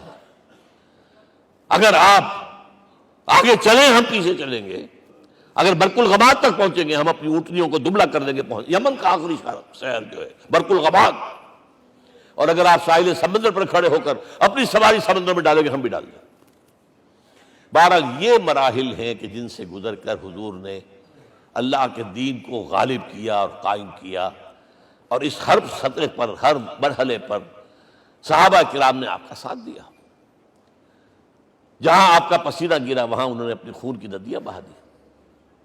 محمد رسول اللہ والذین معہ اشداء علی الکفار رحماء بینہم. یہ ہے در حقیقت عظمت محمد صلی اللہ علیہ وسلم. آج کے دور میں سمجھ لیجئے اچھی طرح، یہ دور جس کا کہ فاتح ہے حضور، فاتح سے مطلب افتتاح کرنے والے، اس دور میں اجتماعی نظام کی اصل اہمیت ہے. اجتماعی نظام غلط ہے، ایکسپلائٹیٹو ہے. تقسیم دولت کا نظام غلط ہے. کیا ہوگا؟ ایک طرف دولت جمع ہوگی، ایکومولیشن آف ویلتھ، ایک طرف بھوک، افلاس، فاقہ ہوگا. شاہ ولی اللہ دہلوی کہتے ہیں کہ جس معاشرے میں تقسیم دولت کا نظام غلط ہو جائے یہ دو دھاری تلوار ہے، دو دھاری، دونوں طرف کاٹتی ہے۔ ایک طرف دولت جمع ہوگی تو عیاشیاں ہوں گی، بدماشیاں ہوں گی، گلچرے ہوں گے، وہ بھی خراب، معاشرے کے لیے خراب، اور ایک طرف فقر ہوگا اور بھوک ہوگی اور فاقہ ہوگا، یہ بھی خراب۔ اس لیے کہ حضور فرماتے ہیں کاد الفقر ان یکون کفرا، فقر تو انسان کو کفر کی حد تک پہنچا دیتا ہے، لہذا فقر کو کل نظام کو توڑنا ہوگا۔ یہ الفاظ شاہ ولی اللہ دہلوی رحمۃ اللہ علیہ کے، جو 12ویں صدی ہجری کے مجدد ہیں۔ اس نظام کو بدلنا، اب آپ سوچئے حضور صلی اللہ علیہ وسلم نے جب اپنے اس مشن کی تکمیل کر لی، تو میں اب دو باتیں آپ کو بتا رہا ہوں۔ چونکہ حضور کی بعثت صرف عرب کے لیے نہیں تھی، صرف عربوں کے لیے نہیں تھی، صرف ملک عرب کے لیے نہیں تھی۔ اگر یہ ہوتا تو آپ کا کام مکمل ہو گیا تھا، پورے عرب میں اللہ کی حکومت قائم ہو گئی، ایک ایک شخص تک قرآن پہنچ گیا۔ لیکن 5 جگہ قرآن میں آیا ہے وَمَا أَرْسَلْنَاكَ إِلَّا كَافَّةً لِلنَّاسِ بَشِيرًا وَنَذِيرًا، ہم نے نہیں بھیجا آپ کو مگر تمام انسانوں کے لیے بشیر اور نذیر بنا کر۔ لہذا کام مکمل نہیں ہوا۔ اقبال کہتا ہے وقت فرصت ہے کہاں، کام ابھی باقی ہے، نور توحید کا اتمام ابھی باقی ہے۔ یہ بھی تکمیل رسالت کا مظہر ہے کہ حضور سے پہلے کوئی رسول پوری نوع انسانی کے لیے نہیں بھیجا گیا، آپ پہلے رسول ہیں اللہ کے اور آخری جو پوری نوع انسانی کے لیے بھیجے گئے۔ حضرت عیسیٰ نے بھی یہی کہا تھا اپنے حواریین سے، تو سینٹ پال نے اسے تبلیغی مذہب بنایا ہے۔ انجیل میں اب بھی الفاظ موجود ہیں کہ I have been sent in search of the lost sheep of the house of Israel، میں تو اسرائیل کے گھرانے کی کھوئی ہوئی بھیڑوں کی تلاش میں بھیجا گیا ہوں، صرف بنی اسرائیل کے لیے۔ قرآن بھی کہتا ہے رسولا الی بنی اسرائیل، واحد رسول ہیں جو پوری دنیا کے لیے بھیجے گئے۔ اچھا کہہ دینا تو آسان ہو گیا، اس کا مطلب کیا ہے؟ جب تک پوری دنیا پر اللہ کا دین غالب نہ ہو، محمد کا مقصد بعثت ہنوز شرمندہ تکمیل ہے، اور یہ ہوگا، اس کی خبر دی ہے۔ یہ ایک تحفہ میں لے کر آیا آپ کے لیے، 8 صفحے ہیں، لیکن یہ سمجھیے کہ یہ سونے کے حروف سے شر لکھے ہوئے ہیں، وہ احادیث، وہ آیات جن میں حضور نے خبر دی ہے کہ پوری دنیا پر اللہ کا دین غالب ہوگا۔ ہو نہیں سکتا کہ دنیا ختم ہو جائے اور محمد کا مقصد بعثت ابھی مکمل نہ ہو، ناممکن۔ جن آیات کو پڑھیے، ان میں پھر احادیث پڑھیے۔ میں صرف 2 حدیثیں آپ کو سنا دوں۔ ایک میں حضور نے اپنے زمانے سے لے کر قیامت تک کے 5 ادوار گنائے ہیں، آپ پڑھ لیجیے گا، ٹیکسٹ ہے یہ، اور خدا کے لیے اس کی قدر کیجیے گا، یہ آیات ہیں، احادیث پھینک نہ دیجیے خدا کے لیے کہیں۔ اور اس کے اندر جو ہے اس وقت کے جو مایوسی کے اندھیارے ہمارے اوپر چھائے ہوئے ہیں، اس کا علاج ہے کہ نہیں، اور بھی دور فلک ہیں ابھی آنے والے، ناز اتنا نہ کریں ہم کو ستانے والے۔ بہرحال حضور نے جب اپنا مشن عرب کی حد تک مکمل کر لیا، تو اب ایک بات نوٹ کیجئے، خطبہ حجۃ الوداع 1.25 لاکھ کا بجوا، حضور نے اپنے اس خطبے میں اپنی تعلیمات کے جو اہم نکات تھے انہیں اور دہرایا، 3 مرتبہ ایک بات کی ہے۔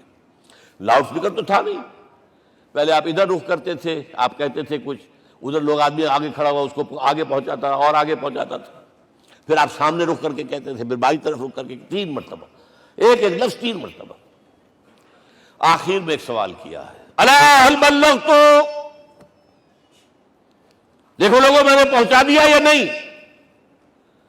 کیونکہ قرآن میں تحدید آئی تھی، اے نبی، یا ایھا النبی بلغ ما انزل الیک من ربک وان لم تفعل فما بلغت رسالتہ، اے نبی جو کچھ تم پر نازل کیا گیا اللہ کی طرف سے پہنچا دو، اور اگر نہیں کیا تو رسالت کا حق ادا نہیں ہوگا۔ اور اس میں سورہ اعراف کی آیت نمبر 6 اگر پڑھ لیں، فَلَنَسْأَلَنَّ الَّذِينَ أُرْسِلَ إِلَيْهِمْ وَلَنَسْأَلَنَّ الْمُرْسَلِينَ، ہم ان سے بھی پوچھیں گے جن کی طرف رسولوں کو بھیجا، اور رسولوں سے پوچھیں گے ہم نے تمہارے پاس اپنا پیغام پہنچایا تھا، تم نے پہنچایا کہ نہیں لوگوں کو؟ اس لیے حضور نے گواہی لی، الا هل بلغت، دیکھو میں نے پہنچا دیا کہ نہیں؟ اور جواب کیا ملا؟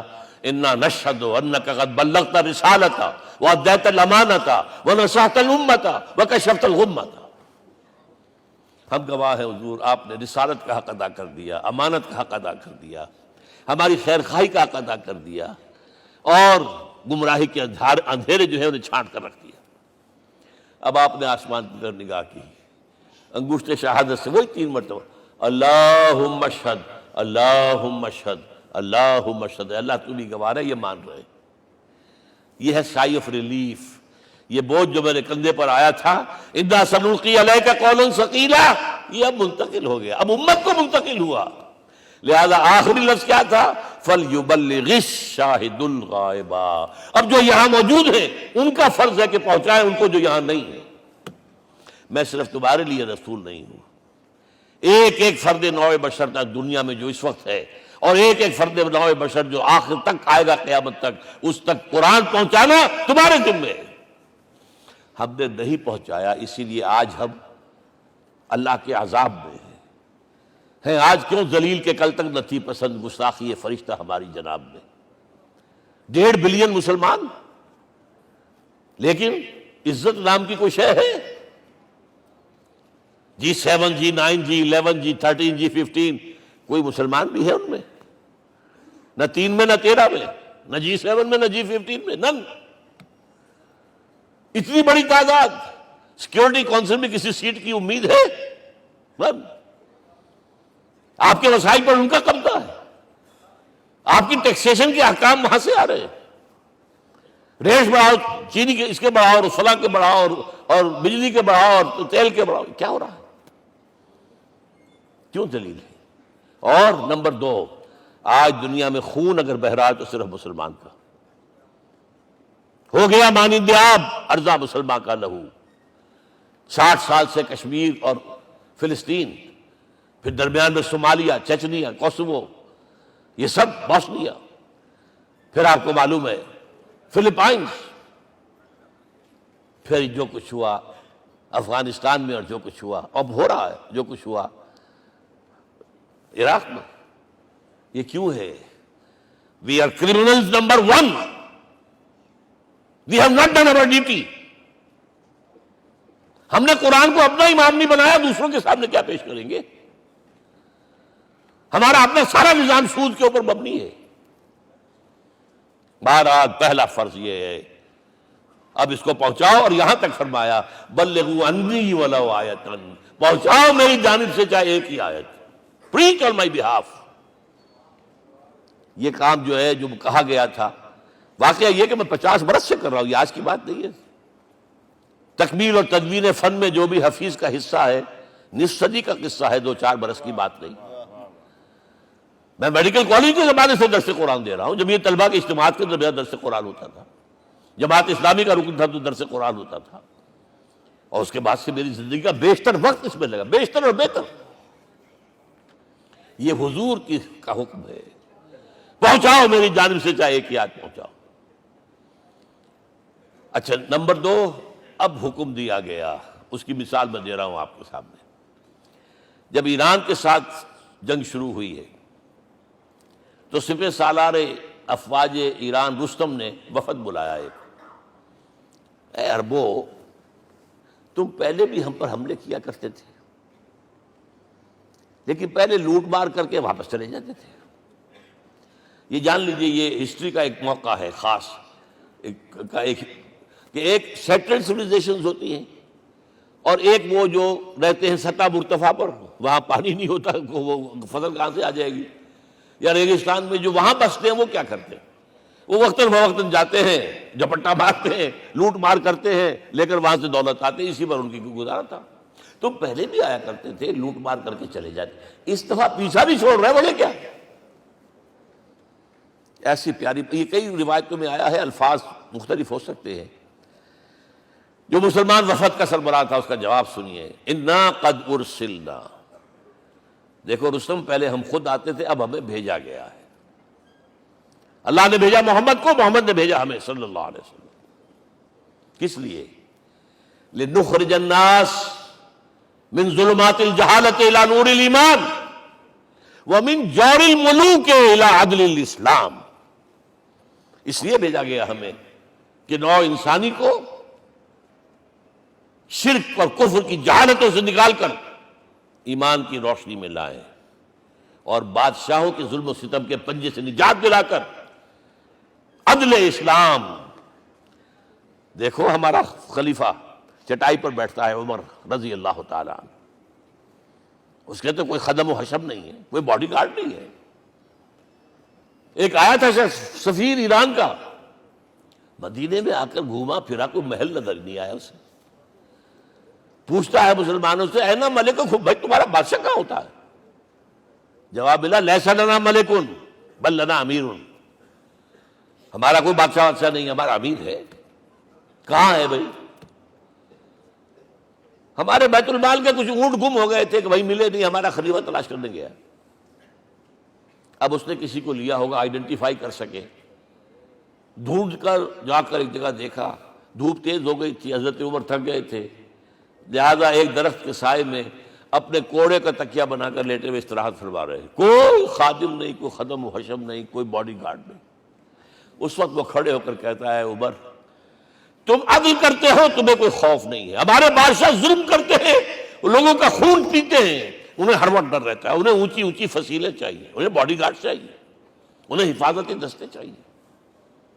یہ مثال پیش کی ہے نا، یہ کوئی فیری ٹیلز تو نہیں ہے، یہ تو آج کی تاریخ ہے، 1400 برس پرانی تاریخ ہے بھائی، کوئی پرانی نہیں ہے، کوئی 10,000 سال پرانی بات نہیں ہے. اور وہی عمر ہے، انہیں بلایا گیا ہے بیت المقدس. وہاں جو مسلمانوں کا محاصرہ تھا وہ طول کھینچ گیا، فصیل بہت اونچی مضبوط، اور اندر ہر طرح کا رسد بھی موجود ہے، راشن بھی ہے، پانی بھی ہے. عیسائیوں کا قبضہ تھا. عیسائی پادری آئے فصیل پر، مسلمانوں تم اگر قیامت تک بھی یہاں پڑے رہے محاصرہ کر کے، یہ کبھی فتح نہیں ہوگا شہر. ہاں یہ فتح ہونا ہے، ہماری کتابوں میں ہے، لیکن ایک درویش بادشاہ کے ہاتھوں فتح ہوگا. تمہارے اندر ہمیں وہ درویشی نظر نہیں آ رہی. وہ چونکہ کچھ عرصہ ہو گیا تھا، شام میں پہنچ گئے تھے، خربوزے کو دیکھ کے خربوزہ رنگ پکڑتا ہے، اچھا لباس پہننا شروع کر دیا. اور وہاں تھے امین هذه الامہ ابو عبیدہ بن الجراح رضی اللہ تعالی عنہ، یکی 10 مبشرہ. ان کا فوراً کلک کیا، یہ بادشاہ مدینے میں بیٹھا ہوا تو ہے. یہاں سے ریکویسٹ کی گئی ہے آپ تشریف لائیے. اب 700 میل کا سفر ہے، کوئی ذاتی سفر نہیں، کسی بیٹے کے کنووکیشن میں کے لیے نہیں گئے ہیں، کوئی انٹوریج نہیں ہے، کچھ نہیں. ایک اونٹ، ایک خادم، اور اسی اونٹ پر راستے کا راشن، لہذا ایک آدمی بیٹھ سکتا ہے. اب ایک منزل خلیفہ اوپر تشریف فرما ہے اور خادم ہاتھ پکڑ کر آگے چل رہا. اگلی منزل خادم اوپر بیٹھا ہے اور خلیفہ ہاتھ پکڑ کے آگے چل رہا ہے. جب آخری منزل آئی ہے تو باری ہو گئی اس خادم کی. اس نے ہاتھ جوڑ دیے، خدا کے لیے لوگ دیکھیں گے، مجھے ماریں گے، تمہیں شرم نہیں آئی؟ خلیفۃ المسلمین جو ہے وہ آگے آگے تمہارے چل رہے تھے، تم براجمان تھے. حضرت عمر نے ڈانٹ پلائی، اب دوڑو نہیں، باری تمہاری ہے. وہ بیٹھا ہوا اوپر، حضرت عمر پھنکیل پکڑ کر آ رہے ہیں، اور بیچ میں کہیں کیچڑ آ گیا تھا، جوتیاں بھی ہاتھ میں پکڑی ہوئی ہیں. اب وہاں آتے ہی انہیں لے جایا گیا فصیل کے سامنے. انہوں نے اوپر سے اپنی کتابیں دیکھیں، ہاں یہی ہے درویش بادشاہ. یہ فتح نہیں ہوا تھا یروشلم، یہ ایک صلح کے طور پر انہوں نے دیا ہے، کھول دیا، آ جاؤ. اور انہوں نے شرط رکھوائی تھی کہ کہیں یہاں یہودیوں کو آباد نہیں ہونے دیں گے آپ. حضرت عمر نے اتنی رعایت کی تھی یہودیوں کے لیے کہ وہ یہاں آئیں، اپنے مقدس مقامات کی زیارت کر کے جا سکتے ہیں، لیکن یہاں سیٹل نہیں ہو سکتے. اس لیے وعدہ تھا. یہ وعدہ جو ہے سلطان عبدالحمید خان تک چلا ہے. بڑی سے بڑی رشوت پیش کی تھی زائنسٹ نے، تمہارے سارے قرضے ہم ختم کر دیں گے، تم جو ہے ہمیں فلسطین میں آباد ہونے کا حق دے دو. نہیں، جو معاہدہ عمر کا تھا اس میں کوئی ترمیم نہیں کر سکتا. تو یہ مثالیں ہیں جو پیش کی گئی ہیں. میں تو کہا کرتا ہوں، جب میں نے پڑھا تھا کہ کرنل جمال عبد الناصر کی بیٹی سائیکل پر جاتی ہے کالج، کیو این لائی کی بیٹی بھی سائیکل پر کالج جاتی ہے، احساس ہوا تھا عظمت ہے نا آخر، چاہے وہ کسی غیر میں ہو. اور واقعہ یہ ہے کہ میں بیان کرنے سے رہ نہیں سکتا. جب میں نے لال بہادر شاستری کے بارے میں سنا، he had no house in the whole of India. یہ تو بھارت کی ڈیموکریسی کا ایک معجزہ ہے. A person who doesn't own a house in the whole length and breadth of India, and he rose to the position of Prime Minister. ہمارے ہاں کسی میونسپلٹی کا جو ہے ممبر نہیں بن سکتا، اس کی بیوی اپنے گھر میں خود کھانا پکاتی تھی، کوئی ملازم نہیں تھا۔ اور جب ہارٹ اٹیک ہوا ہے تاشقند میں، تو وہ جو مرتے دم بات کی ہے اس نے ماتا جی سے کی ہے، بیوی سے نہیں کی۔ یہ ہماری مشرقی روایات ہیں، ماں کا مقام۔ لیکن یہ تمام مثالیں جو ہیں، پوری نوع انسانی 10 مرتبہ پیدا ہو کر ختم ہو جائے، حضرت عمر والی مثالیں نہیں لا سکتے۔ رات کو گشت کر رہے ہیں، ایک جگہ سے رونے کی آواز آئی، معلوم ہوا کہ بچے ہیں، بھوکے ہیں، رو رہے ہیں۔ ماں سے پوچھا گیا کیا معاملہ ہے، کہ کیا کروں، کچھ نہیں ہے، میں نے یہ آنڈی چڑھا دی ہے، چولہے کے اوپر آگ جلا دی ہے، بچوں سے کہا بھائی کچھ پک رہا ہے، ذرا انتظار کرو، سو جائیں گے۔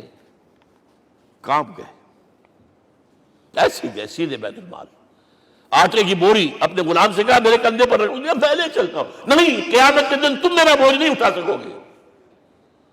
اپنے کندھے پر بوری رکھ کر لائے ہیں، کھانا پکوایا، کھلایا بچوں کو۔ اب اگر حضور یہ کہے کہ سید القوم خادمہم، تو یہ حقیقت تھی کہ نہیں تھی؟ ورنہ اگر یہ مثال نہ آتی تو کہتے جی شاعری تو اچھی ہے، بہت اچھا شعر کہہ دیا، کوئی سردار بھی کبھی خادم ہوا ہے۔ اب یہ ہے کہ یہ نظام دنیا میں، بس آخری بات پہ میں آ گیا ہوں، یہ خوشخبریاں میں آپ کے ساتھ یہ تحفہ لے کر آیا، یہ پڑھیے کہ نظام دوبارہ آنا ہے۔ محمد کی پیشن گوئی غلط نہیں ہو سکتی، وہ صادق المصدوق صلی اللہ علیہ وسلم۔ اگرچہ ابھی ہمیں اور سزائیں ملنی ہیں، اور سخت سے سختر سزائیں آنی ہیں۔ ابھی آرمگڈون سر پر تنی ہوئی ہے، کھڑی ہوئی ہے، ملحمۃ العظمیٰ جسے حدیث میں کہا گیا۔ آرمگڈون پتہ نہیں آپ نے کبھی سنا ہے کہ نہیں سنا ہے؟ یہ بائبل کی آخری کتاب جو ریولیشن جان ہے، اس میں ہے کہ ایک بہت بڑی جنگ ہوگی، گریٹر اسرائیل بنانے کے لیے بہت بڑی جنگ ہوگی، and you said the stage has been set for that۔ NATO تیار اسی کے لیے ہو رہا ہے دوبارہ۔ کس لیے؟ نیٹو چیف سے پوچھا گیا تھا کہ تمہارا دشمن جو تھا USSR تو ختم ہوا، گھٹنوں کے بل پڑا ہوا ہے، اب کس کے لیے اس کو ایکسٹینڈ کر رہے ہو اور آرگنائز کر رہے ہو؟ اب ہمیں مسلم فنڈامنٹلسٹ سے نمٹنا ہے۔ یہ ہے وہ کروسیڈ جو شروع ہوئی۔ یہودی اور عیسائی نیو کنزرویٹوز، نیو کونس، یہ دونوں جڑے ہوئے ہیں، ایک 5 پوائنٹ ایجنڈا ہے ان کا جس پر دونوں کا اتفاق ہے۔ تو ابھی ہم پر بڑے برے وقت آنے ہیں، ہمیں سزائیں ابھی اور ملنی ہیں، لیکن ٹیبلز ول بی ٹرنڈ، دنیا میں اللہ کا دین قائم ہوگا، چاہے ابھی اور اپس اینڈ ڈاؤنز آئیں گے، لیکن ہوگا، لیکن ہوگی، وہ وقت آئے گا اللہ کا دین قائم ہوگا پوری دنیا میں۔ ایک حدیث میں آپ کو سنانے چلا تھا، حضرت ثوبان سے رضی اللہ تعالیٰ عنہ، مسلم شریف کی روایت ہے، حضور نے فرمایا ان اللہ زوالی الارض، اللہ نے میرے لیے پوری زمین کو لپیٹ دیا، فرائیت مشارقہا و مغاربہا، میں نے اس کے سارے مشرق دیکھ لیے، سارے مغرب دیکھ لیے، وَإِنَّ أُمَّتِي سَيَبْلُغُ مُلْكُهَا مَا زُوِّئَ لِي مِنْهَا، میری امت کی حکومت ان تمام علاقوں پر قائم ہو کر رہے گی جو اللہ نے زمین کو لپیٹ کر مجھے دکھا دیے۔ یہ ہونا ہے، and that is going to be the end of this world۔ Armageddon بھی آ جائے گی پہلے، ملحمۃ العظمیٰ بھی آئے گا، سزائیں بھی ملیں گی، بالآخر وہ ہوگا۔ لیکن آخری بات، میرے اور آپ کے لیے مسئلہ لمحہ فکریہ کیا ہے؟ میں اور آپ کہاں کھڑے ہیں؟ Are we on the side of Allah or on the side of America؟ بہرحال یہ تو جو اپس اینڈ ڈاؤنز آنے ہیں، میرے اور آپ میں سے ہر شخص کے سوچنے کی بات یہ ہے، یہ تو انقلاب تو آئے گا، حضور کے ذریعے سے آیا، کچھ لوگ حضور کے ساتھی بن گئے، ان کی دنیا بن گئی، آخرت بن گئی، قیامت میں کے بعد جو کچھ ملنا ہے اللہ تعالیٰ، روح و ریحان و جنت النعیم۔ کچھ رہ گئے کہ چاہے سگا چچا تھا محروم رہ گئے، ابو لہب۔ آج بھی یہ قافلہ ادھر چل رہا ہے۔ اقبال نے بالکل ٹھیک کہا ہے کہ دنیا کو ہے پھر مار کا روح و بدن پیش، تہذیب نے پھر اپنے درندوں کو ابھارا، اللہ کو پابر دیے مومن پہ بھروسہ، ابلیس کو یورپ کی مشینوں کا سہارا۔ اور صحیح کہا ہے، آخری بات جو کہہ رہا ہوں، ایک نقطہ میرا رہ گیا ہے، وَاتَّبَعُوا النُّورَ الَّذِي أُنزِلَ مَعَهُ، چوتھی بات، اور یہ کہ وہ لوگ جو اس نور کا اتباع کریں گے کہ جو ان کے ساتھ نازل کیا قرآن، اس لیے کہ قرآن ہی ذریعہ ہے، آلہ انقلاب ہے۔ قرآن انسانوں کو بدلتا ہے، افراد کو، افراد مل کر جماعت بن کر وہ جو انقلاب برپا کرتے ہیں. بٹ انڈیویجول چینج، اقبال کے الفاظ میں چوں بجا در رفت جہاں دیگر شود، یہ قرآن اگر کسی کے باطن میں اتر جاتا ہے تو اس کے اندر انقلاب آ جاتا ہے. He is a change person from within واتبعوا النور الذی انزل معہ. لیکن آخری دور کے بارے میں چند اشعار سنا رہا ہوں. شب گریزاں ہوگی آخر جلوہ خورشید سے، یہ چمن معمور ہوگا نغمہ توحید سے، ہو کر رہے گا. اور پھر دلوں کو یاد آ جائے گا پیغام سجود، پھر جبیں خاک حرم سے آشنا ہو جائے گی. اور آنکھ جو کچھ دیکھتی ہے لب پہ آ سکتا نہیں. میں بھی حیرت ہوں کہ دنیا کیا سے کیا ہو جائے. آب روان کبیر تیرے کنارے کوئی دیکھ رہا ہے کسی اور زمانے کے خواب. وہ زمانہ آنا ہے، لیکن دیکھنا یہ ہے کہ میرا اور آپ کا اس میں کتنا حصہ ہے. اقول قولی ھذا واستغفر اللہ لی ولکم ولسائر المسلمین والمسلمات.